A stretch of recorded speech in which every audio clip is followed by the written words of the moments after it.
Hey my fellow internet goers, and welcome back to my channel. Today's video is a February favourites video, as I'm filming this on the 28th, so now is a good time to look back at all of the stuff that I was really enjoying this month. Some of it are stuff that I have done in January and previous to that, but I just thought because I've been loving them so much, I have to cover that again. I can't ignore it as something that is my favourite. And then of course a lot of the stuff is new stuff that I have found that I've loved a lot this month. So let's get into it. So the first selection of things, it's not just one item. The first selection you will have seen across my social media a lot, especially Instagram, and that is because they are the holographic items, of which I have a large selection. So let's get right into what they are. So first we have this, which is just a basic makeup bag. I'm not sure where this one was from. It's not got a logo on it or anything, so I can't actually tell you where I got this one, but this one is, yeah, just a makeup bag. It is not quite a scaly texture, but it's more of like a ruffly kind of feel, very crinkly. I wouldn't say it is actually a scaled texture as such, but it is definitely textured very heavily, but I love it a lot. Next we have the selection that are definitely from Skinny Dip. And these are all from Skinny Dip. So first we have the A4 folder. In here I normally keep my iPad and power bank and Apple Pencil to just protect them from the other stuff that is flying loose in my bag. This one is clearly supposed to represent like animal skin scales. You can tell that by the patches where it is very wide scales and then very like skinny scales. So that is that. Then we have a coin purse with a little card slot, just in case I don't want to carry my full-size purse. This one is very heavily textured, but unlike the others, this is not supposed to be scaly. In fact, this one is actually dimpled. It is a very even pattern, and it's just very evenly spaced dimples depressed into the surface of the I say fabric, the material. Just a basic passport holder. Here we have the passport holder. Again, this one's heavily textured. It actually is also representative of scales, but this time they are all of an even pattern. They're all the same type pattern. They don't get smaller or bigger as you go through, which is the difference between that and the large A4 case. And a wallet style phone case. This one is magnetized, so it attaches really well, and it has just a normal case, and then it has the card slots and a full length slot as well. This again is actually dimply rather than scaly, the same as the coin purse. So this is actually just a dimpled texture. It on the inside has the card slots and a full width, length of the phone slot as well. Then of course we have the purse, the full-size purse, which is just holographic. Here is the purse. It is the same as just a generic kind of purse. It is also dimpled, the same as the coin purse and the phone case, and rather than scaly in the holographic texture. It's just basic on the inside also. Apologies for all of my stuff in here, but it has your basic coin slots and all of that kind of thing, and it has the large section in the middle for just your loose change. And last but by no means least, we have the makeup roll with all of the brushes in. I'm actually going to speak about each individual item separately here, because I did try to include this in my January favourites, but all went a little bit wrong and that section of the video actually was lost. My camera stopped recording and I carried on talking and didn't notice, and I missed a massive section of favourites out, and this one was one of them.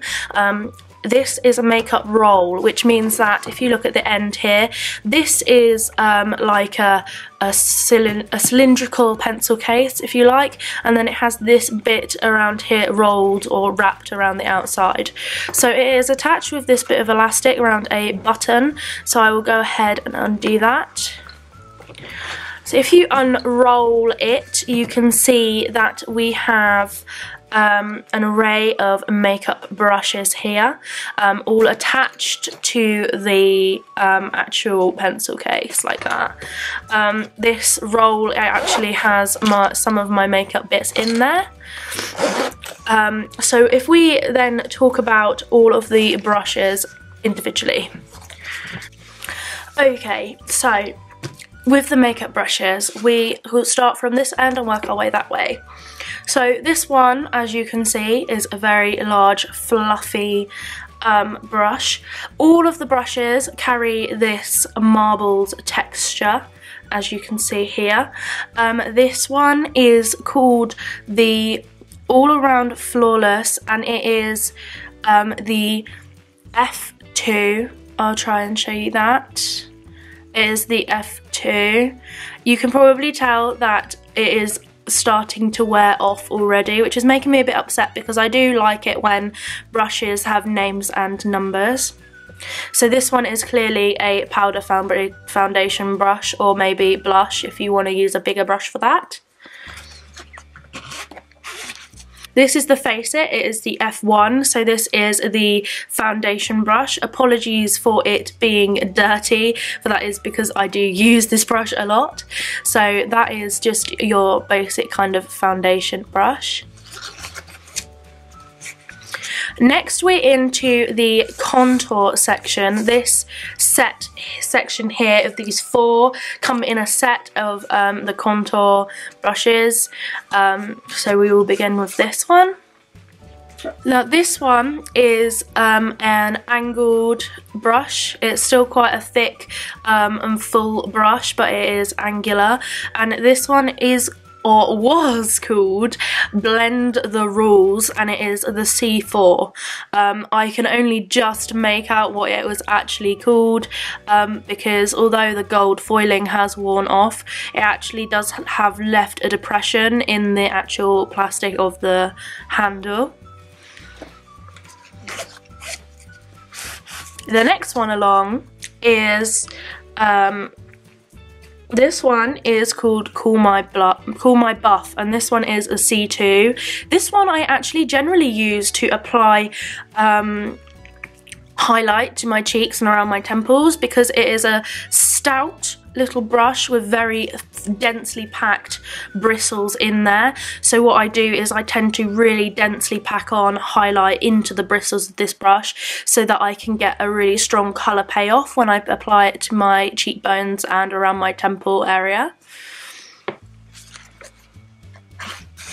This one is the C3, and it is the Flat Out Fabulous. This one is clearly by the name a flat brush. Again, this one is a densely bristled brush.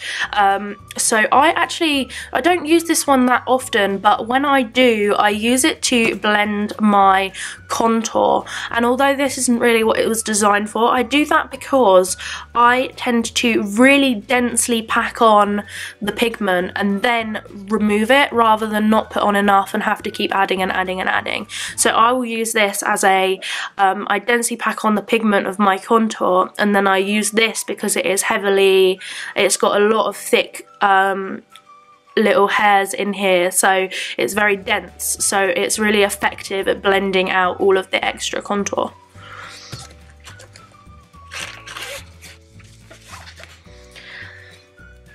Now this one is called Fleek Bones, and this one would be the C1. So this is just your generic kind of rounded, less dense brush. I use this just for general blending around the cheekbone area. After my contour and highlight have both been applied and blended, I will use this just to kind of blend out all the seams so that you get a continuous blend in from highlight into contour, rather than you get two dramatically different colours stacked on top of each other. This last section here is actually the eye section. This one didn't actually come with the eye section, but the rest of them do. So I will begin again where I left off. This one is the Embase It. This is called Embase It, and that I presume is because this is the E1 and it is for the base of your eyes. It is just a flat, quite wide brush, really nice for applying like your base colour, or maybe even like using it to make sure you've evenly covered all your eye primer.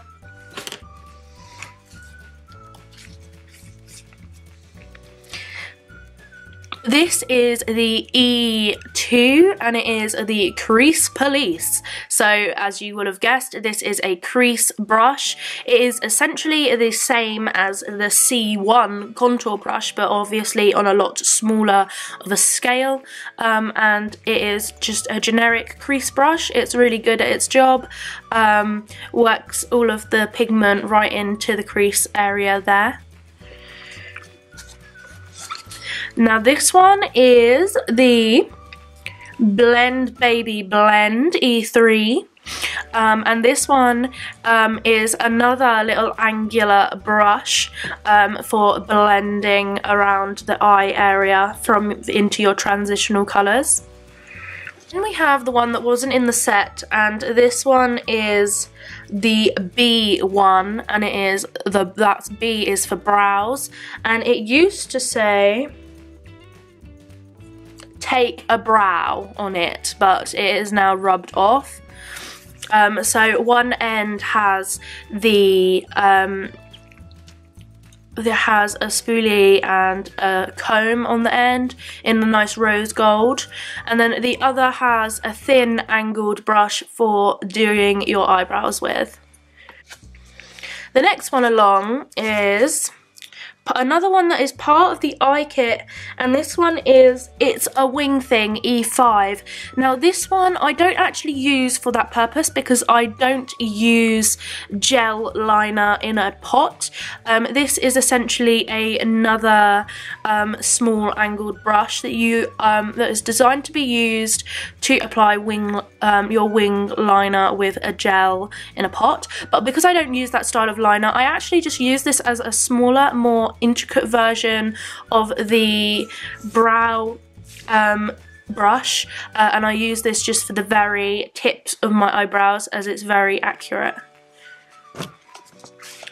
And the last brush that we have here is another one of the eye set, and this is called Feeling Fine, and it is the E4. If I can... Yep, and it is a very thin-edged brush into a point. Presumably you could also use this for liner or use this for shadow under the set of lashes when you're blending around the corner, for that kind of purpose. I haven't used it very much because I don't really tend to do those kind of looks with lots of shadow around that area, but it is still a good brush to have in any kit anyway. So there you go, that is all of the skinny dip brushes that are in this makeup roll. All of them are fabulous and I love all of them. You can't buy them all together along with this roll. You do have to buy them in sets. So you can buy the following set: this contour set, which is these 4 brushes here, these large ones, and then you can buy the eyes set, which is these brushes here on the end, not this brow brush. This brow brush is a standalone and comes on its own. So you can buy the contour, the eyes, the brow brush is separate, and then these two foundation brushes are also two separate. So if you wanted the full set, you have to buy the foundation brushes, two separate items, the contour kit, the eye kit, and then the brow brush is also a separate item. And then of course the makeup roll is also a separate item. The thing that I love about these is, although you do have to buy them all separately, they have clearly thought through the design of the roll in general. It accommodates all of their brushes and all of the slots are the right size, although it means that you aren't actually putting the brushes in the roll in the order they're numbered in the kits. They still all go in here perfectly and they all fit perfectly, and there is exactly the right amount of slots for every brush in the collection. I also love the fact that you can pair so many different things together. So you've got the holographic texture going on the actual roll itself, but then on the brushes you've got this nice sleek rose gold look with then the marble handles, which just looks so kind of fancy and makes it feel so premium. And it's just such a marvellous thing to like be able to have a carrying kit, I suppose, for all of your makeup needs. Okay, so we also have this pencil case that is actually from Misguided. This one doesn't look the same as all of the others. It is slightly lighter colour and less overpowering. This one is clearly a different colour to the rest. It is still holographic but a much lighter hue, so it's less out there. This one is also supposed to be scaly with the larger and smaller scales, but it is clearly supposed to be a different animal as the scales are different shapes than that of the scales on the other. This one also carries different holographic patterns. You might be able to see that when I move it back and forward. There are actually scales that change different colours at different angles, whereas on the other items all of the surface of the item changes all the same colour in the same angle in the light. This one is different, which gives it a very animal scaly type feel. Can't tell what it says. But I actually got it from the art shop at my uni, and I got 3 of these full-size ones, and then I have an A5 size one, all in yellow because it's the first year, and my plan was for first year to be yellow and subsequent years to be different colours each. And I just love, basically the way I work is I remove the pages if I need to print, and I add pages that I actually need to add in as well. So not all of the pages are pages made of the paper in the book. For example, this one is tracing paper. This leads us nicely onto the next item on the list, and that is tracing paper. And that is because on this last project I have found that tracing paper is just a babe to work with if you are needing to print some stuff. So I tend to like print things like guidelines on tracing paper, or sometimes I just put in blank tracing paper and use it as an annotating tool rather than draw directly onto the work. In regards to the sketchbook, the front cover is actually very canvassy, as you can hear, but it's still very solid, and the pages inside are of a very nice cartridge paper type feel. They're very thick, however do be warned that they can have a tendency to bleed with markers. And then moving straight on to my love for tracing paper, this is my normal use of it. So I would tend to print something onto it like so, and then it's available for me to place, for example, my thumbnail here, but then the grid is on the tracing paper, so when you flip it over, the grid will then lie on the thumbnail.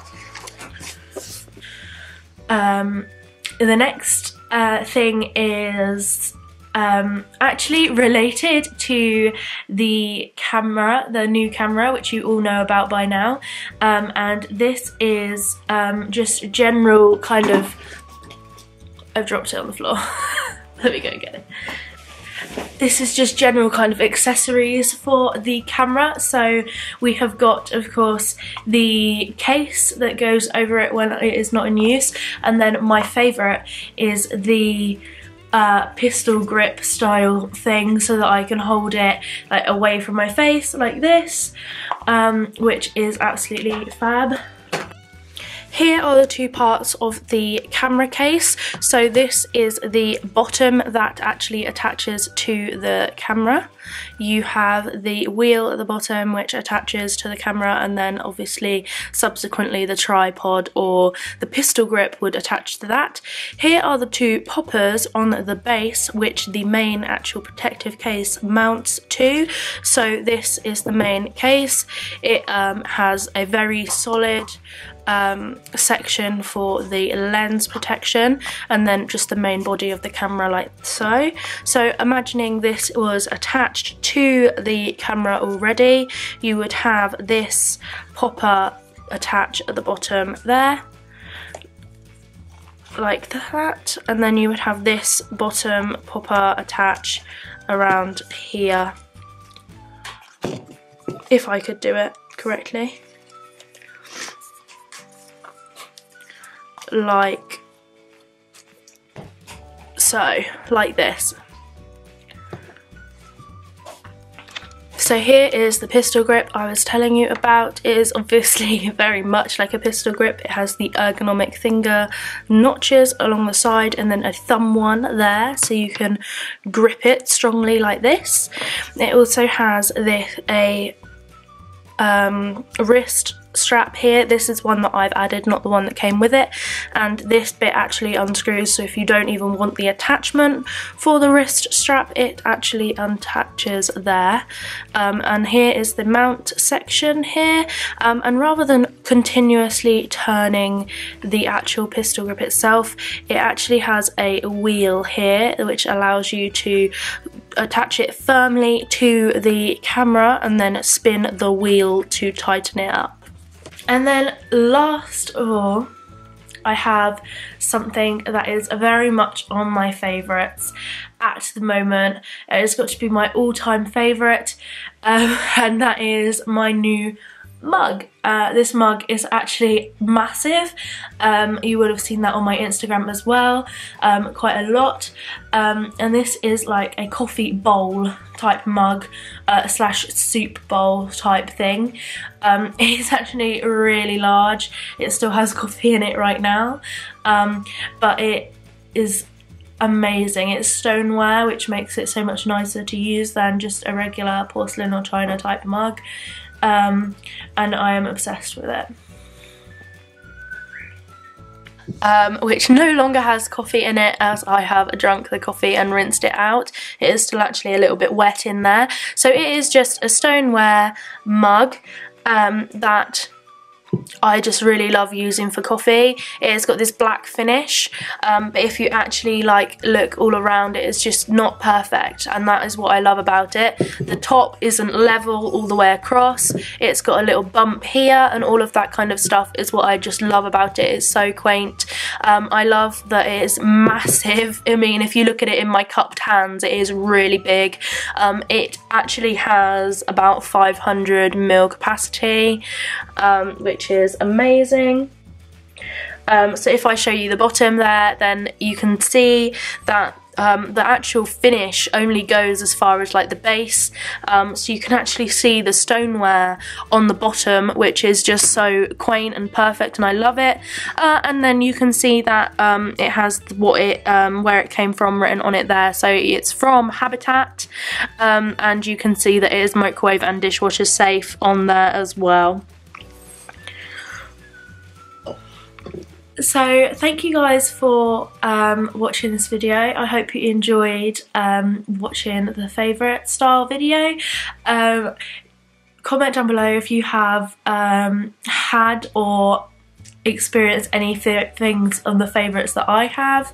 It's unlikely because this month has been quite a bizarre month for things that I've enjoyed, but comment down below some of the things that you have enjoyed this month, and yeah, make sure to subscribe and hit that like button and ding the bell as well to receive subscription notifications for my channel, and I will see you next week with another video.